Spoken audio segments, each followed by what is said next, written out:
Hello mga kabaka, good morning po sa inyo mga kabaka.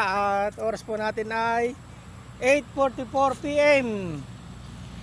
Yan, lalabas ulit tayo natin mga baka dito sa may tabing karsada. Yan, ito po si Uno, yung ating sinusubaybayan na sa paglaki. Si Uno, na pinanganak siya noong January pala.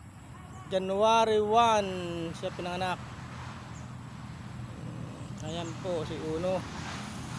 Tingnan nyo, kilatisin nyo katawan ni Uno. Laki na inilaki. Ayan po, ate si Uno. Malaki na. At isa siyang turiting baka. Ito naman yung ating binili sa San Francisco Lipa. Itong dalawang to, ito yung binili natin na malinggit. Tamo, may nilaki na. Tingnan nyo nga mga kabaka, kung may nilaki na rin dalawang are. Akala mo iturong malinggit na rin isang are. Ito po ay binili ko sa San Francisco Lipa, dalawang to. Tsaka ayun, tingnan nyo, nilaki na nilaki. Matakaw po ito ng cattle feeds tsaka palyat.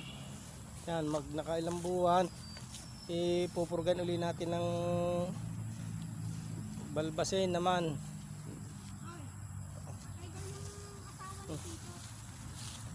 Ayan o. Ayan po. Tsaka po itong isang to. Ito yung asan yung dibili natin. Dalo po yan. Linggit po niya na nabili. Napaligit. Pero ito po. Laki na inilaki. Matatakaw po niya. Kahit po ganang kalilinggit yan. Matatakaw.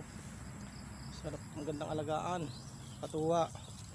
Ito, kaya natin ito alagaan uli. Kaya ito po natin pupurgain uli ay pag ganito pong bisirong napakain ng feeds at palyat, binubulate. Nagtitiyanin po yan, bubutusin. Ang gagawin po natin, so sa ganitong pag-alaga ng baka, ay pinupurga. Pag gawa po na parang hindi naman yan, hindi bulatihin at ang pagkain niya talab. Sa araw natin ito purgahin para hindi bulatin. Yan mga kabaka, tayo magbubumba muna ng ating mga gigiptan natin mga pampainom. Ano, ito po yung ating mga igiban at ayun pa po yung ating mga ilalabas sa baka. Ayun, ito ang ating lagay ng mga pakain. Nandito nang mula sa muli mga kabaka, good morning. Hindi sayang ang baka. Bye-bye you.